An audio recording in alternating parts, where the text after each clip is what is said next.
Amém? Abra sua Bíblia comigo em Marcos, capítulo de número 10. Aleluia. Aleluia. Marcos 10, verso de número 46.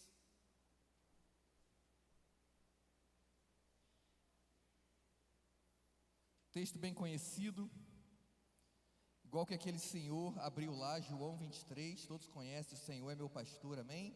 João 23. Mas a gente não vai ler João 23 não, tá bem, irmãos? Não tem João 23 na Bíblia. A gente vai ler Marcos 10, 46. Diz o seguinte: então chegaram a Jericó, quando Jesus e seus discípulos, juntamente com uma grande multidão, estavam saindo da cidade, o filho de Timeu, Bartimeu, que era cego, estava sentado à beira do caminho pedindo esmolas. Quando ouviu que era Jesus de Nazaré, começou a gritar, diga: Jesus, filho de Davi, tem misericórdia de mim. Agora fala como se você estivesse gritando: Jesus, filho de Davi, tem misericórdia de mim. Muitos o repreendiam para que ficasse quieto, mas ele gritava ainda mais alto. Agora você vai gritar mais alto: filho de Davi, tem misericórdia de mim. Verso 49, Jesus parou e disse: chamem-no. E chamaram o cego e disseram: ânimo, levante-se, ele o está chamando. Lançando sua capa para o lado, de um salto, pôs-se em pé e dirigiu-se a Jesus. O que quer que eu lhe faça? Perguntou-lhe Jesus. O cego respondeu: mestre, eu quero ver. Diga: mestre, eu quero ver. E disse Jesus: vá, a sua fé o curou. Imediatamente ele recuperou a visão e seguiu Jesus pelo seu caminho. Feche seus olhos, coloque as suas duas mãos sobre o seu coração. Pai, nós estamos aqui, Senhor, nessa noite. Pai, nós lemos a Tua palavra, nós cremos que ela é poderosa. Pai, nós cremos que a Tua palavra aberta, Pai, é o Senhor comunicando, o Senhor falando ao nosso coração. Pai, nós cremos, Pai, que há algo do Senhor para nós essa noite. Pai, o nosso coração essa noite está como terra seca, terra sedenta, clamando pela chuva. Então venha com a Tua chuva, Pai, com a Tua palavra, que é a água que limpa, que purifica, e toca o nosso coração essa noite. Nós te pedimos em nome de Jesus. Diga amém. Pode se assentar. Glória a Deus, aleluia. Queridos, título dessa perícope que nós vamos compartilhar essa noite, muito conhecido, diz: o cego Bartimeu recupera a visão. E o título da mensagem que eu coloquei aqui é Abrindo a Visão. Oh, que revelação. Título da perícope, do texto bíblico é: o cego Bartimeu recupera a visão. E nós estamos vendo no capítulo 10 de Marcos que Jesus está caminhando para os seus últimos dias, caminhando para a sua última semana de vida. Ele está indo para Jerusalém. E especificamente nesse texto, começa dizendo que ele vai passar por Jericó. E se você já ouviu alguém pregando sobre esse texto, provavelmente você já ouviu a explicação que eu vou dar. Porque esse texto, irmãos, ele, quando é lido em Marcos, ele se difere da ótica dos outros dois evangelhos. Esse mesmo texto, ele também é escrito por Mateus e por Lucas. Mas aqui nesse texto, onde que nós vamos expor essa noite, ele em algumas coisas difere do que está escrito em Mateus e do que está escrito em Lucas. Por que eu estou compartilhando isso com vocês? Porque se você ler lá em Mateus, aparentemente, Jesus, ele está curando 2 cegos e não apenas um. Enquanto Marcos vai focar em apenas um, o cego Bartimeu. Se você olhar lá em Lucas, vai dizer que Jesus está chegando na cidade. Saindo da cidade. E aqui em Marcos diz que ele está chegando na cidade. E, embora apareçam essas aparentes contradições, que um termo teológico usado para isso é paradoxo, aquilo que aparentemente nós não conseguimos compreender de cara, mas quando estudamos, vemos que não há contradição, porque a Bíblia não se contradiz, amém, irmãos? A Bíblia não se contradiz, ela é perfeita, é infalível e é inerrante. Nós estamos no mês da Reforma Protestante, a Reforma declarou sola Escritura, a Escritura é suficiente, e a Escritura é infalível, inerrante, imutável. Por que eu estou falando isso?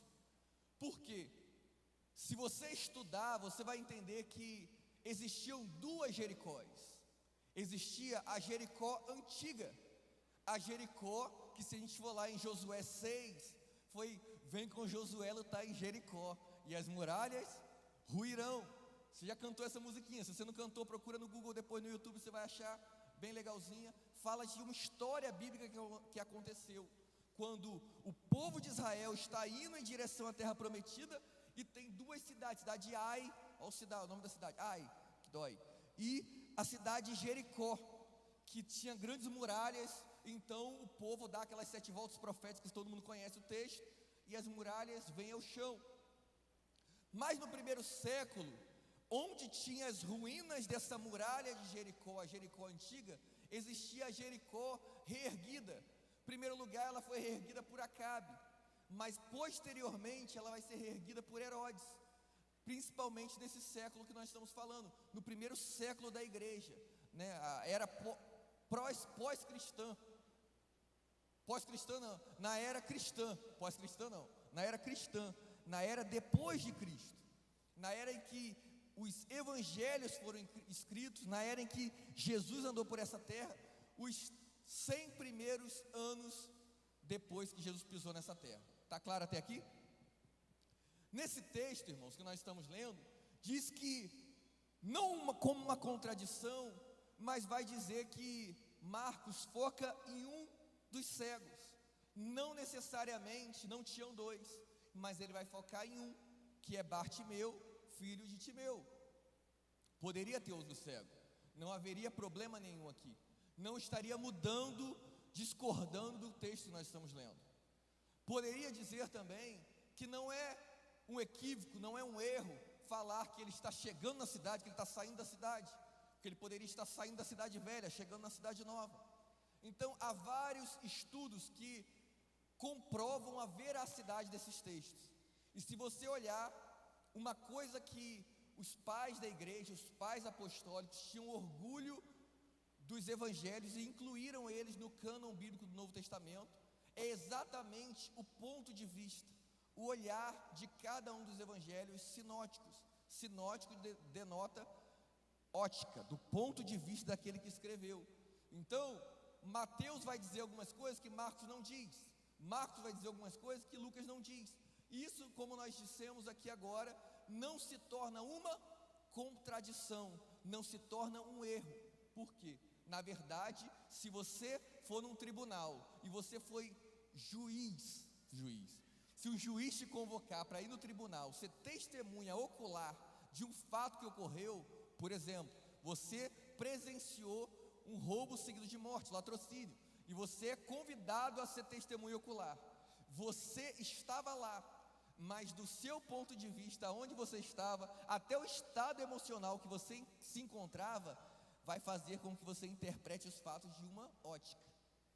Uma outra pessoa que está passando o ônibus vai pensar assim: eu não sabia nem que tinha matado, eu achei que era só uma brincadeira. Alguém colocou o dedo e era só uma brincadeira para assustar. Eu nem vi a arma. Mas dependendo do seu ponto de vista, da sua ótica, você vai ver de uma forma diferente. Nem por isso a testemunha ocular ela é desacreditada. Amém? E partindo para esse texto, ele começa dizendo, em primeiro lugar, que Jesus vai passar por essa cidade chamada Jericó. Como eu disse, a nova Jericó, a antiga Jericó. Mas se Jesus estava entrando, se Jesus estava saindo, esse não é o foco do texto, amém, irmãos? O foco é: existia alguém carente que Jesus fizesse algo por ele. Talvez você chegou aqui essa noite, parece meio clichê, mas carente de que Deus faça algo por você, eu quero dizer para você, Ele está aqui, Ele está no meio do seu povo, e aquele que curou Bartimeu, aquele que recuperou, deu de volta a visão ao cego, Ele pode fazer isso por você essa noite, amém? E queridos, ele chega nessa cidade, e o texto vai dizer que Jesus estava junto com os seus discípulos, e juntamente com uma grande multidão. Aqui o texto diz, estavam saindo da cidade. E interessante que eles saindo da cidade, apareceu um homem. E embora muita gente ache que o nome desse homem é Bartimeu, o texto vai nos dizer que Bartimeu na verdade não é o nome dele. Diz que o nome dele era, não tem nome, o filho de Timeu, Bartimeu. Se você lembrar de quando Jesus fala com Pedro, Jesus vira para Pedro e fala, olha, não foi carne nem sangue quem te revelou, Simão Bar-Jonas, que significa filho de Jonas. Bar, irmão, não é aquilo que tem ali na esquina. Ali na esquina é bar em português, mas na língua bíblica, Bar significa filho de. Está claro até aqui?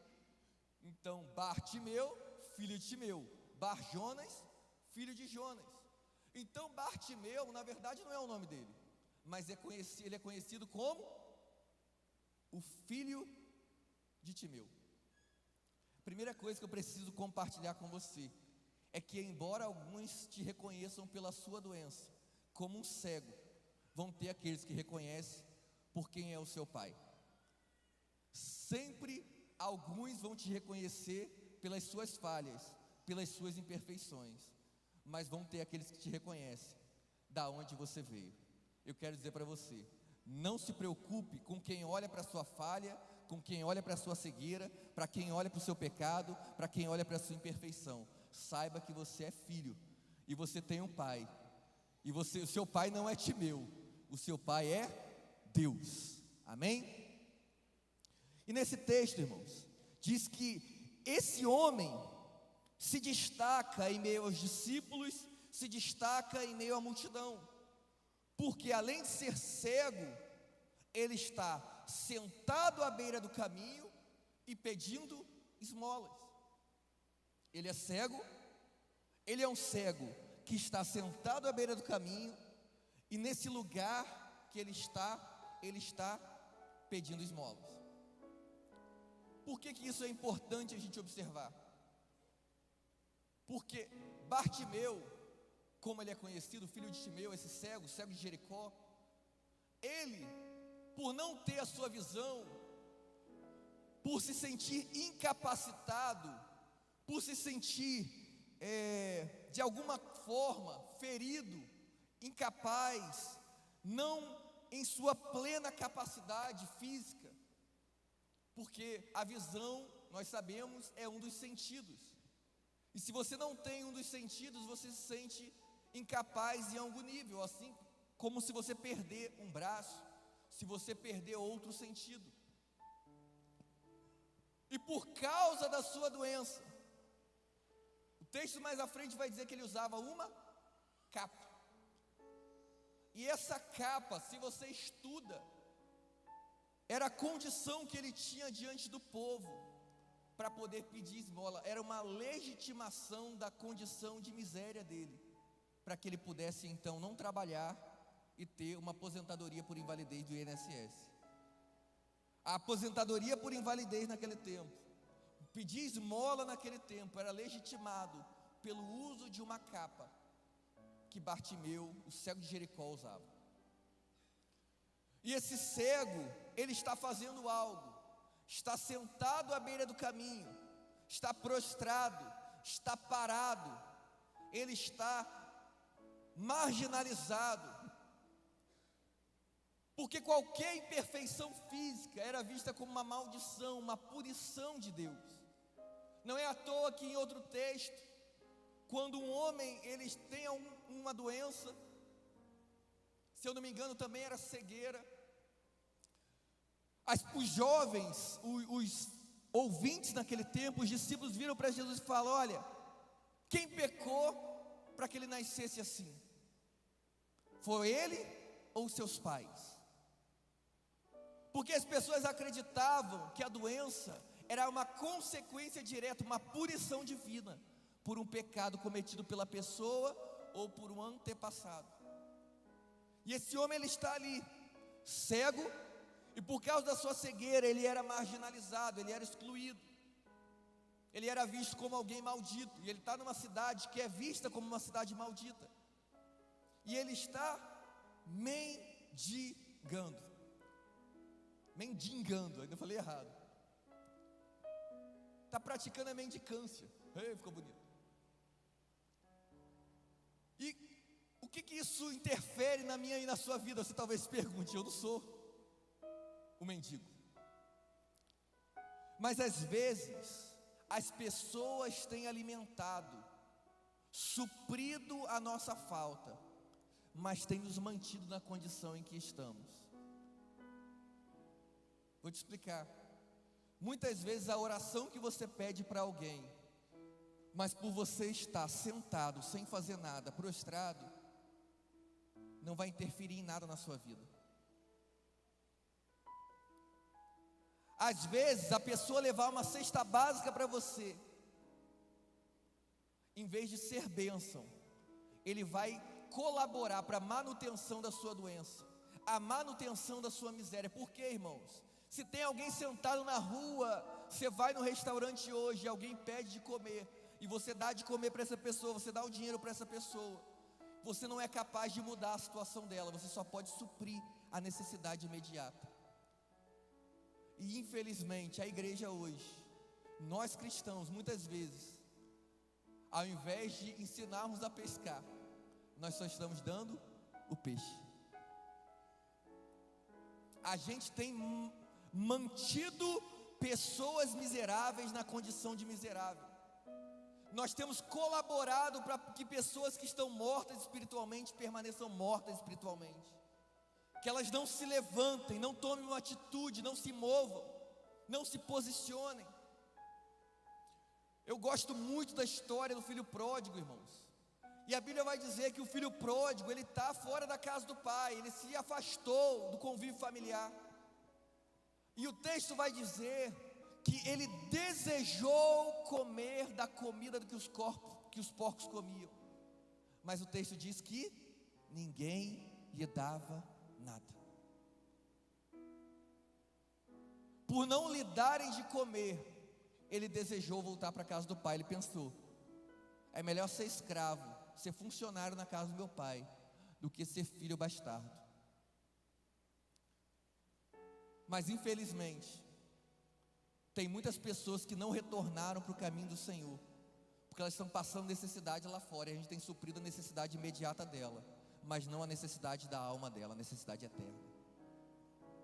E essas pessoas vivem numa vida de miséria, numa vida de mendicância espiritual, e elas não se posicionam. Por quê? Porque muitas vezes a igreja alimenta isso. Você quer? Eu oro por você. Você quer isso? Eu dou para você.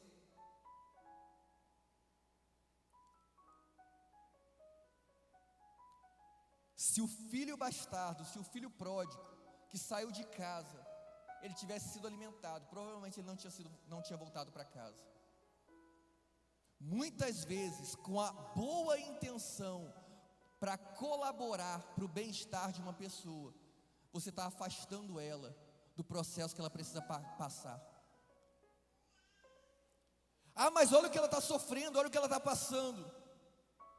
Mas às vezes o que ela está passando vai fazer ela se posicionar, vai tirar ela do lugar de comodidade, de prostração, e vai fazê-la se mover, porque ele era cego, ele não era coxo, ele não era aleijado. Por que ele estava prostrado? É porque ele estava prostrado porque tinha alguém que lhe desse de comer. Como você está hoje? Será que você é como aquele homem que, embora esteja com uma deficiência, essa deficiência tem afetado outras áreas da sua vida? Será que a sua visão ter sido afetada tem feito com que outras áreas da sua vida não tenham mais como caminhar, não tenham prosseguido, você está paralisado? Esse homem estava sentado, irmão, mendigando. E o texto continua dizendo que quando ouviu que era Jesus de Nazaré, ele começou a gritar. Quando ele ouviu que era Jesus de Nazaré, ele começou a gritar.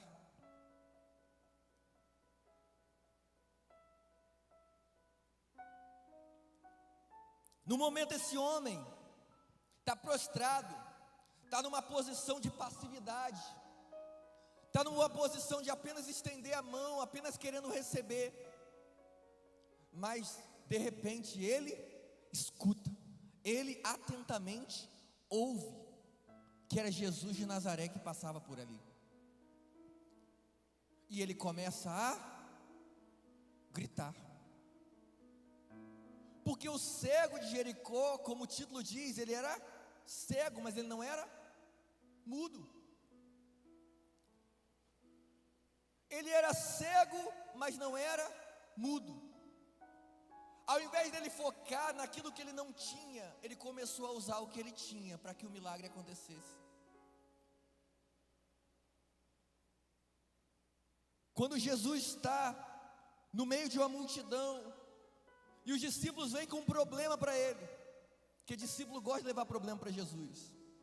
Chega para Jesus e fala: olha, libera esse povo, está todo mundo com fome, não tem o que comer, não tem nem dinheiro para comprar comida para esse povo. Quando Jesus manda eles dar de comer, eles falam: mas não tem nada, existe só um menino aqui com 5 pães e 2 peixinhos.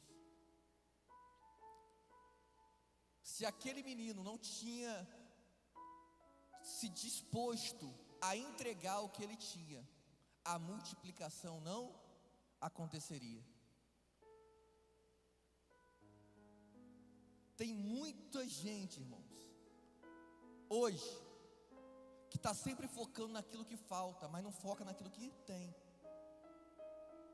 Meu Deus, eu preciso de uma pessoa, preciso casar, preciso de um emprego.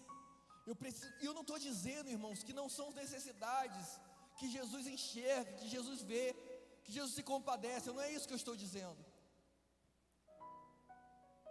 Mas o problema é que o nosso foco está no lugar errado. O nosso foco é: eu não tenho, eu não consigo, eu não posso. Mas a pergunta de Jesus é: o que você tem para oferecer? O que você tem? Irmãos, aquele homem, ao invés de ficar focando: cara, eu sou cego, eu sou cego, eu sou cego, eu sou cego, ele começou a gritar, porque ele tinha voz. Ele estava até agindo como um coxo, ele estava agindo como um paralítico, ele estava prostrado, mas no momento que ele ouviu, primeiro, ele tinha audição, ele conseguiu ouvir que Jesus ia passar por ali. Olha, 5 sentidos, ele ouvia, ele poderia falar, e ele começa a usar o que ele tem, para que o que ele não tem venha. Quando Elias, ele está junto com aquela mulher, ele vira para ela e fala assim: olha, o que você tem aí em casa? Fala: não tem nada, só tenho um punhado de farinha e um pouquinho de azeite, vou fazer um bolo para mim e para o meu filho, a gente vai comer e morrer e pronto. Aí ele fala: olha, faz primeiro para mim, depois você faz para você e para o seu filho, Deus vai prover. Porque muitas vezes nós precisamos nos posicionar como profeta, para que aqueles que acham que não tem nada enxergam que tem alguma coisa. Porque quando uma pessoa está cega, irmãos, quando a pessoa está incapaz, ela foca no problema. Quando ela está no meio de uma ventania, de um problema, está sem dinheiro, ela pensa: não tem dinheiro, não tem como conseguir dinheiro, eu não tenho o que fazer. Aí você vai conversar com uma pessoa dessa, que abrir os olhos dela, você vai dizer: olha, sua vida não acabou, você tem saúde, mas eu não tenho dinheiro, o que eu vou fazer sem dinheiro?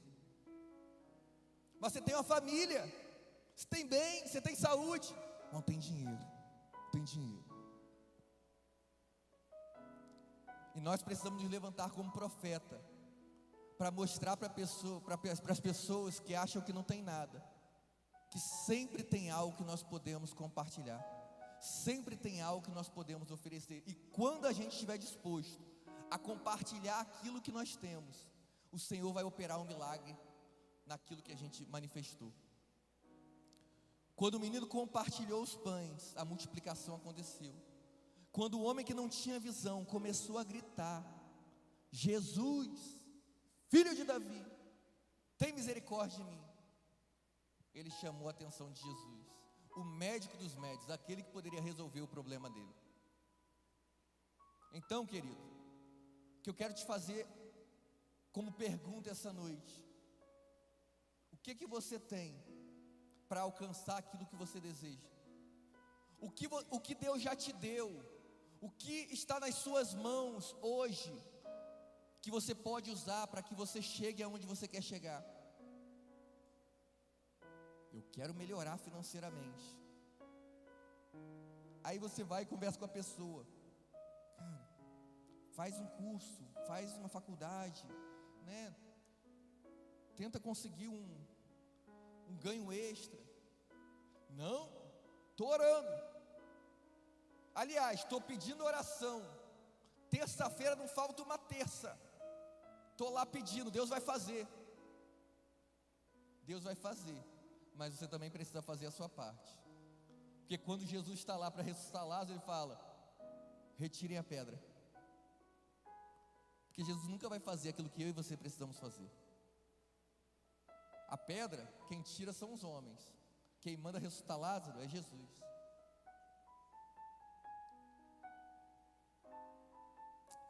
E esse homem começa a gritar, ele usa o que ele tem. Ele começa a dizer: Jesus, filho de Davi, tem misericórdia de mim. Eu já compartilhei em Marcos. Uma outra mulher que começa a gritar: Jesus, filho de Davi.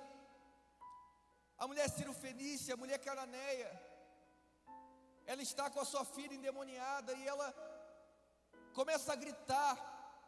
Ela era gentia, ela não tinha direito às bênçãos da nova aliança, às bênçãos da cruz, mas ela começa a gritar como esse homem, não se baseando na meritocracia, não se baseando em quem ela era, mas se baseando em quem Jesus era. Diz: Jesus, filho de Davi. Filho de Davi, irmãos, é um título messiânico para Jesus. O filho de Davi, o descendente de Davi, aquele que se assentaria no trono de Davi. Ela está falando: você é rei, você tem muito para compartilhar, você tem muito para dar. Esse homem, assim como aquela mulher cirofenícia, está dizendo: Jesus, o Messias rei, filho de Davi, descendente de Davi, tem misericórdia de mim, tem compaixão de mim. Você é rei, e como rei, é só você mandar que as coisas acontecem. Você tem poder, você tem condição, você está numa posição que você pode fazer algo por mim. Eu não posso fazer nada, o que eu posso é gritar, o que eu posso é clamar, o que eu posso é me humilhar, mas eu sei que a sua bondade, a sua misericórdia pode me alcançar, e o Senhor pode fazer algo por mim.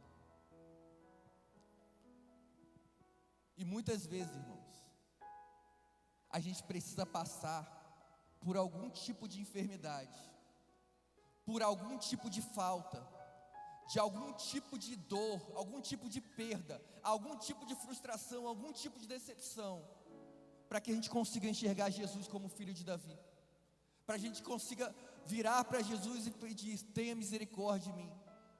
Porque quando está tudo bem, a gente acha que é super poderoso, super maravilhoso, super incrível, a gente consegue tudo. A gente não precisa nem falar com Jesus: para que eu vou orar? Está tudo bem. Mas quando está ruim, aí a gente clama: Jesus, filho de Davi, agora deu ruim, agora eu preciso de você, tenha misericórdia de mim. E aquele homem entendia a posição que ele estava, de mendicância, de incapacidade física, mas ele também reconhecia Jesus como alguém que podia fazer algo por ele, senão ele não clamaria assim. E ele começa a gritar: Jesus, filho de Davi, tem misericórdia de mim. E olha o que o texto diz, irmãos, verso 48: muitos o repreendiam, para que ficasse quieto, mas ele gritava ainda mais: Filho de Davi, tem misericórdia de mim. Porque toda vez que você desce do salto, toda vez que você faz um escândalo, toda vez que você não está preocupado com sua reputação, mas você quer fazer algo, você quer tanto algo. E eu gosto muito da figura bíblica de um pai clamando por um filho, uma mãe clamando por um filho, porque é exatamente assim que os pais ficam quando estão desesperados. Quando aquela mulher Cirofenícia tem a sua filha endemoniada, ela fica desesperada, ela começa a gritar, e os discípulos ficam assim: cala a boca, mulher, está fazendo muito show, menos. Quando Jairo, a filha de Jairo morre, irmão, Jairo era alguém que era o príncipe da sinagoga, ele era alguém importante, era alguém de autoridade, era alguém que tinha um status, uma posição social. E o texto bíblico vai dizer que ele se lança aos pés de Jesus, se prostra, se humilhando, dizendo: minha filha está morta, eu preciso que você faça alguma coisa por ela. Porque os pais ficam assim, diante da dificuldade, diante de algo que seus filhos possam estar passando. E esse homem não tinha ninguém por ele, mas ele começa a clamar de uma forma que começa a incomodar os discípulos de Jesus. E os discípulos de Jesus, assim como foi quando foi com os pequeninos, que eles começaram a falar: ei, não deixa as crianças correr, as crianças estão muito agitadas hoje, vão dar um remedinho para elas dormir, vão colocar para a salinha, vão fazer alguma coisa, estão muito agitadas, não deixa elas chegar muito não. Agora, os discípulos estão fazendo o mesmo, estão tentando silenciar outras pessoas que estão ali, muitos, não disse que eram os discípulos, mas disse que muitos o repreendiam. Essas pessoas, essa multidão que está ali, está tentando calar esse cego, dizendo: fica quieto. Porque quando você está em sofrimento, e as pessoas que estão à sua volta não estão passando o mesmo que você, eles não se compadecem da sua dor. Se você está lá na fila de R$1, se só tem R$1 para comer, meu irmão, pode cair um temporal, aquele temporal que caiu esses dias aqui, que não dá nem para ouvir direito a mensagem, porque estava muito barulho.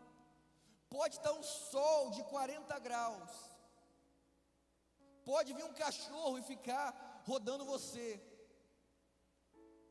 vai ficar ali, que só tem aquilo para comer. Talvez a pessoa vai ligar para você e falar: pai, fica aí não, pai, sai dessa, furada, mete pé. Porque aqueles que não estão passando pelo que você está passando não vão compreender a altura do seu clamor, a intensidade da sua voz. E às vezes você vê alguém chorando, você vê alguém clamando, e você pensa: cara, que exagero. É só a gente olhar para Ana. Ana está no templo e ela está desejosa por ter um filho, ela está sendo oprimida.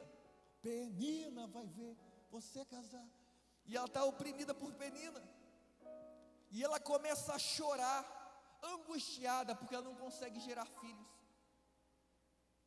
e ela balbucia, ela fala, de forma que o sacerdote olha para ela e acha que ela está chapada, está doidona, encheu a cara, está embriagada.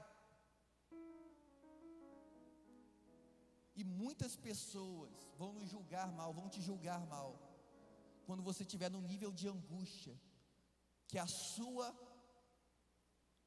fé vai ser provada, vai ser testada, e você vai aumentar o seu clamor. Muitos vão chegar para dizer e falar: cara, você não crê não, cara? Você não crê não? Deus está no controle. Mas eles não vão sentir a dor que você está sentindo, porque eles não estão passando aquilo que você está passando.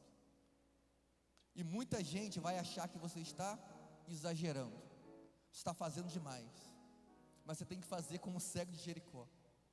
Quando aqueles que tentaram te silenciar começavam, você vai aumentar a sua voz, vai aumentar, vai botar no alto-falante, vai pegar o megafone, meu. Porque o homem, ele vê a aparência, ele vê o que está diante dos olhos, mas o Senhor olha para o coração. O Senhor conhece o seu coração. O Senhor conhece o tamanho da sua dor, o tamanho do seu sofrimento. As pessoas não conhecem. E às vezes pessoas com boas intenções, como diz o ditado, de boa intenção o inferno está cheio. Pessoas com boas intenções vão tentar, não, já colocamos o nome no ministério de oração, não precisa tanto, menos. Mas você sabe aquilo que você está passando. Não cesse de clamar, pelo contrário, aumente ainda mais. Faça como aquela viúva que foi persistente, foi chata, foi alguém que ficou ali batendo, até que aquele juiz iníquo atendeu o pedido dela. Irmãos, o texto bíblico vai dizer: se Deus atende, se o juiz atende o pedido de uma mulher, um juiz iníquo, um juiz que não tinha amor pelas pessoas, não tinha compaixão, quanto mais o seu Pai que está nos céus não vai atender o seu clamor, não vai atender o seu pedido. E o texto vai dizer: Jesus parou, irmãos. Verso 49. Jesus parou e disse: chamem-no. E chamaram o cego, dizendo: ânimo, levante, ele o está chamando. O clamor daquele homem foi tão grande, foi tão intenso, que foi capaz de dar um stop em Jesus. Poucos dias eu ouvi alguém pregando que Jesus não parava, Jesus só ficava andando. Ou Jesus eu não lembro exatamente. Mas a questão não é se Jesus está parado, se Jesus está andando. A questão é quem Ele é. Parar Jesus dá a ideia que Ele chamou a atenção de Jesus. Quando Zaqueu não sobe na árvore e canta a música do toque no altar: olha para mim porque eu preciso do teu olhar. Mas quando ele sobe na árvore, ele chama a atenção de Jesus. Por quê? Ele fez algo diferente. Quando esse homem está no meio de uma multidão, está no meio dos discípulos, e começa a clamar igual um doido, gritar igual um louco: Jesus, filho de Davi, tem misericórdia de mim. Ele começa a chamar a atenção de Jesus. E Jesus para e fala: ó, chama esse homem. Ele chama o cego. E olha isso, irmãos. As pessoas que estavam, isso aqui é muito sabor de mel, irmão. Isso aqui é bom demais. As pessoas que estavam tentando silenciar o cego vão ser as mesmas que vão animá-las aí até Jesus. Quem te viu passar na prova não te ajudou, Jesus vai mandar você ir lá buscar ela e você vai se arrepender. Versão GC atualizada. Irmãos, as pessoas estão tentando silenciar o cego que está gritando muito, está fazendo muito exagero, muito estardalhaço. Aí Jesus vira para essas pessoas e fala: chame ele. E as pessoas que vão chamar, não diz quem, se foi um, se foi dois, as pessoas se empolgam, porque chamar. Eu lembro quando minha esposa aqui, amada, querida, estava na casa dos seus pais, e eu ia almoçar lá, quando ainda namorávamos. Aí a pastora virava para Isadora assim e falava: filha, chama seus irmãos. Aí tinha um corredor na casa e 2 quartos onde ficavam os outros habitantes da casa. Eu entendia que vai chamar vá até eles e chame. Porque se fosse para gritar, eu gritaria daqui. Amém? Vocês estão entendendo a história, né? Aí minha esposa, delicadamente, quando recebia essa direção da sua mãe, ela dizia: Isaac, Isabel. Irmãos, quem estava passando na rua ouvia. É para acordar, essa é para acordar. Pronto, chamou. Chamava ele. No mesmo lugar onde estava, a pastora está aqui. Ela só virava para o lado, assim, para o corredor, e dava um grito. Pronto, chamou. Mas o texto vai dizer que as pessoas que Jesus mandou, eu só contei isso para você entender o mistério. As pessoas que Jesus mandou chamar se empolgaram. Só falou: chama. Não falou: entrega uma mensagem, eu tenho um recado de Deus para a sua vida. Jesus não falou: vai lá, entrega um recado, entrega uma mensagem, profetiza na vida dela. Falou: chama ele aqui. Aí eles vão lá: ânimo, levante-se, ele o está chamando. As pessoas que estão desanimando o cego, estão atrapalhando o cego de receber aquilo que ele quer receber. O cego está buscando o milagre, as pessoas estão sendo empecilho para que ele alcance o milagre. Essas mesmas pessoas são quem Jesus vai mandar ir lá para ser instrumento para que ele alcance o que ele está buscando. É forte isso, não é muito sabor de mel, mas é muito forte. Tem pessoas que podem estar no seu caminho, impedindo que você viva aquilo que você quer viver, que você alcance aquilo que você deseja, alcance aquilo que você tem impedido. São essas mesmas pessoas que vão chegar lá e vão bater na sua costa para te animar. Vão lá que você vai conseguir. Eu creio, eu vou com você, eu vou buscar com você, eu vou conseguir com você, eu vou orar com você. A pessoa fica mais cheia de fé que você, sabe por quê? Porque Jesus mandou. Amém? É muito sabor de mel, é forte, aleluia. E o texto continua dizendo, irmãos, verso 50, que ele lança a capa para o lado, dá um salto, pondo-se em pé, e caminha até Jesus. Irmãos, esse homem, ele não era paralítico, esse homem, ele não era surdo, ele ouve Jesus, ele ouve o que Jesus está passando. Esse homem, além de não ser surdo, ele ouvir que Jesus está passando. O texto vai dizer que suas pernas não são paralisadas, não são incapazes. Agora, ele tinha uma capa que identificava a doença dele, que identificava ele como alguém miserável, alguém que podia praticar a mendicância. E muitas vezes nós estamos mais apegados à nossa condição do que o convite de Jesus para nós. Às vezes é mais cômodo ficar onde você está do que seguir a orientação de Jesus para mim e para a sua vida. Porque o Evangelho, irmãos, não é um convite para a prosperidade, é um convite para a morte. O Evangelho, a mensagem do Evangelho é: quem quiser me seguir vai ganhar um carro do ano, é ou não é? Não. Quem quiser vir após mim, negue-se a si mesmo, tome a sua cruz e siga. É um convite para morrer, irmãos. Imagina, quem gosta de casamento? Ninguém, amém, tudo bem. É bom que eu vou avisar, quando alguém tiver noivo, eu já aviso para não convidar vocês. Amém, vocês não gostam. Mas geralmente as pessoas gostam de casamento, receber convite de casamento, convite de velório. Eu já vi convite de velório. Uma amiga minha foi convidada para o velório, recebeu um convitezinho, te convido para velar um corpo. Nunca tinha visto, para mim foi novidade. Mas imagina te convidar, um convite para a sua morte. Round 6, bater lá na sua porta lá, alguém com um convite, quero entregar um convite para você, ó. Essa hora, nesse lugar, nesse momento, você tem que estar lá, que você vai morrer. Olha que coisa boa. Esse é o convite do Evangelho. Você quer seguir Jesus? Vai morrer. Perdeu. E às vezes é mais cômodo ficar na condição que a gente está, porque a gente não está disposto a abrir mão.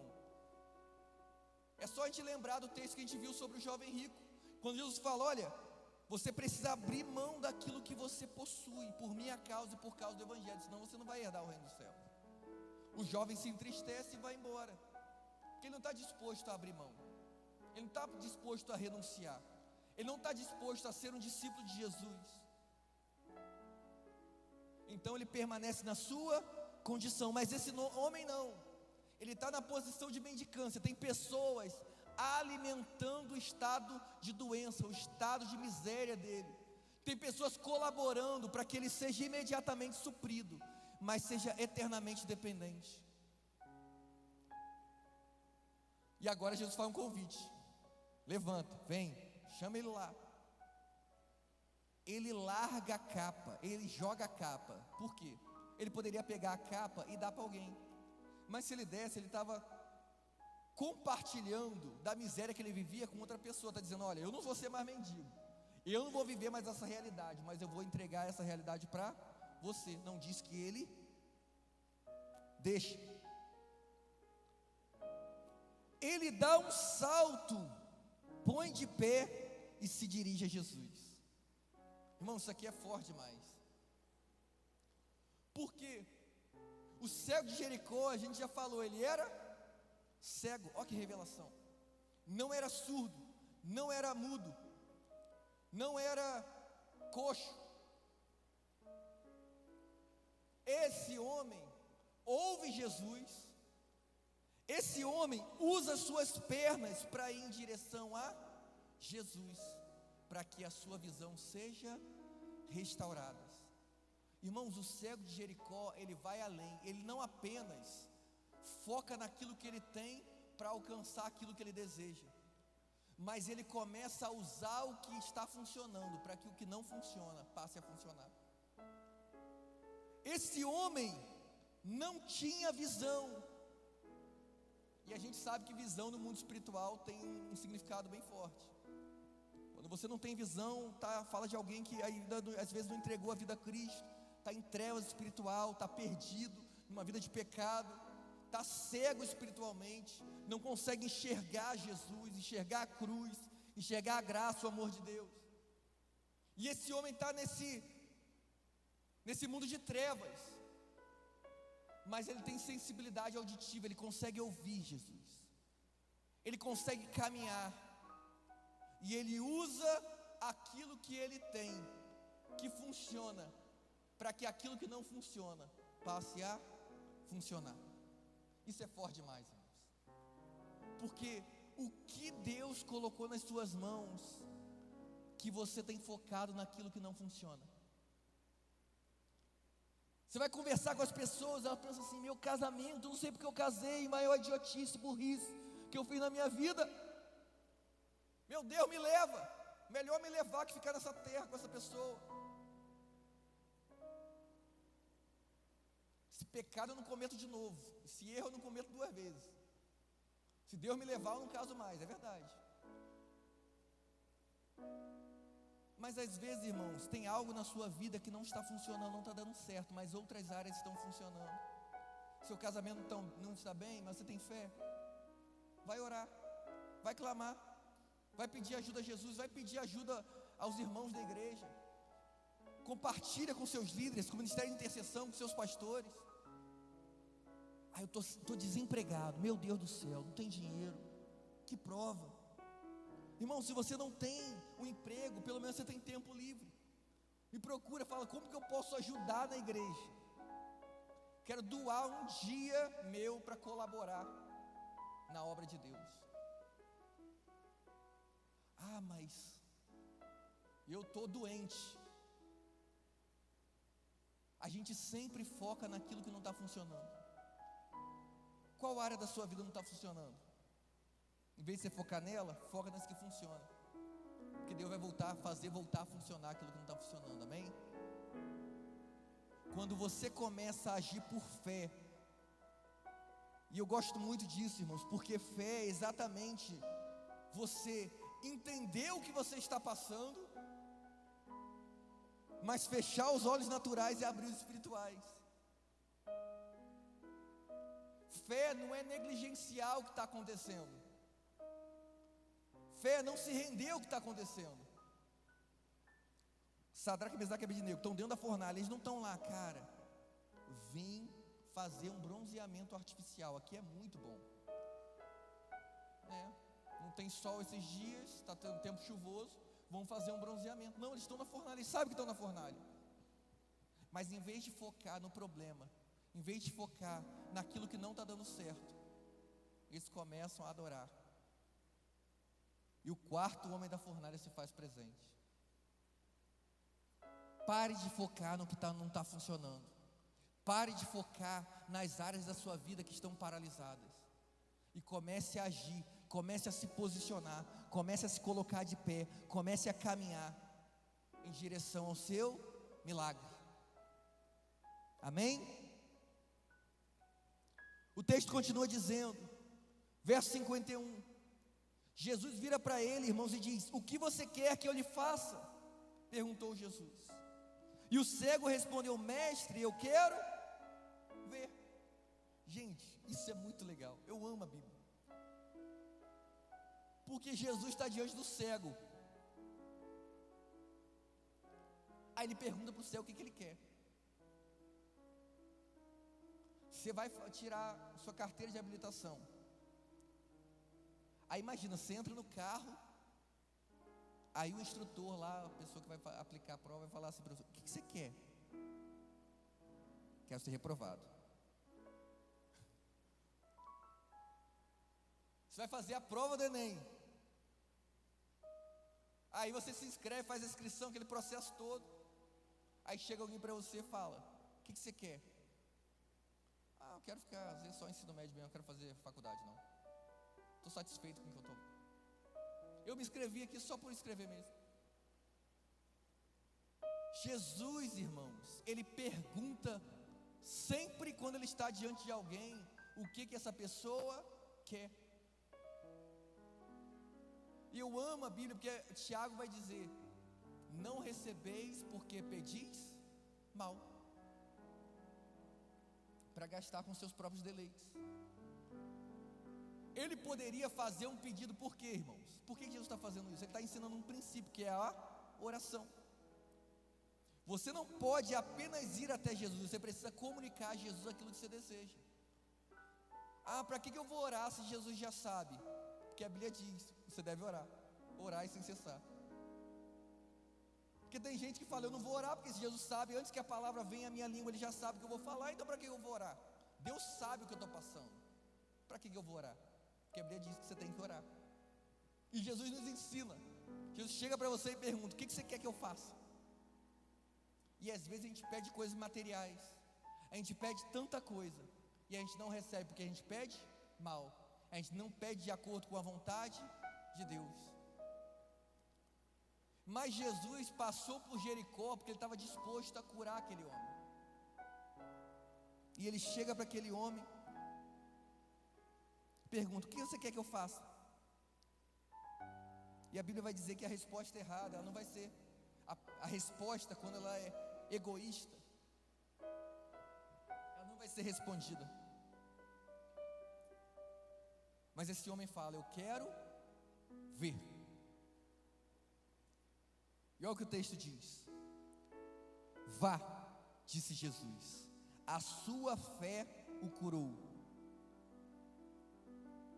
O homem diz: Senhor, eu quero ver.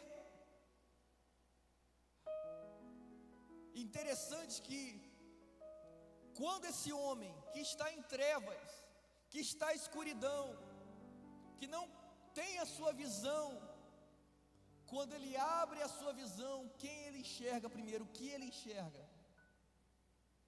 Jesus. A gente tem que cantar a música do David Keelan: quero te ver, abra os olhos do meu coração que eu quero te ver. Estou brincando, estou indicando música não.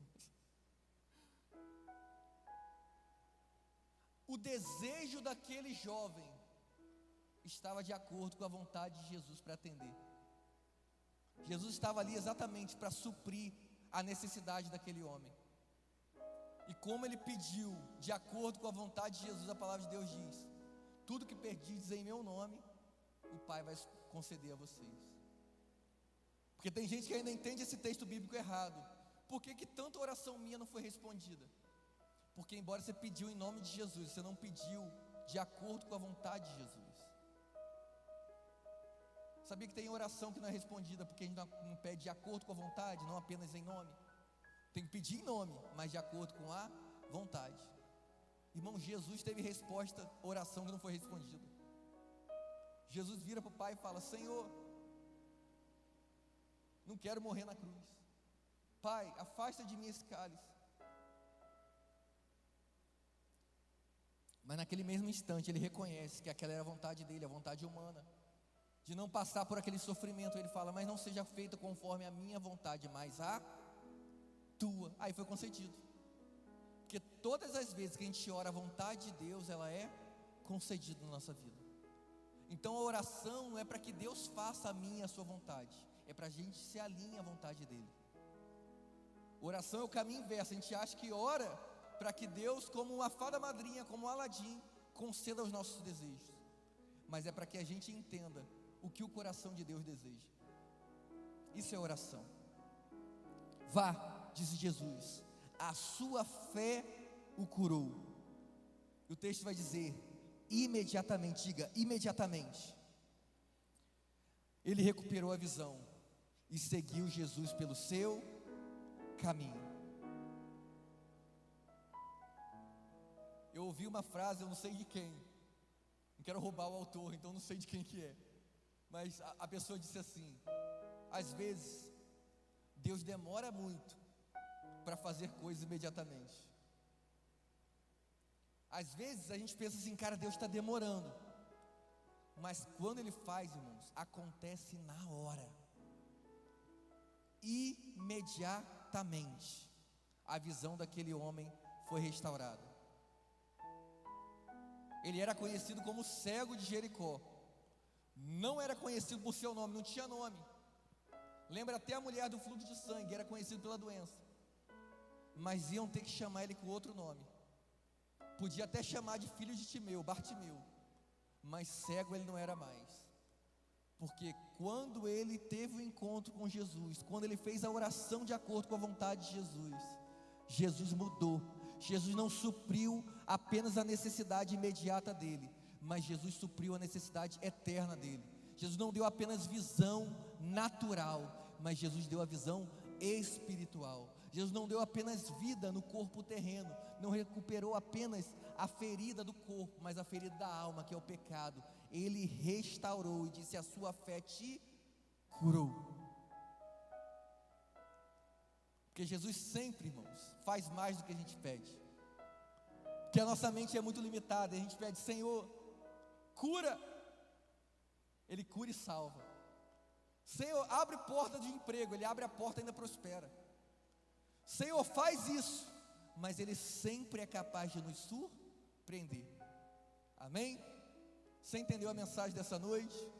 Você está saindo daqui com a sua visão aberta, com os seus olhos abertos, disposto a não focar no seu problema, não focar na sua limitação, mas focar naquilo que Deus já te deu, aquilo que você tem, que você pode usar para que você chegue aonde você deseja. Amém? Se coloque de pé no seu lugar.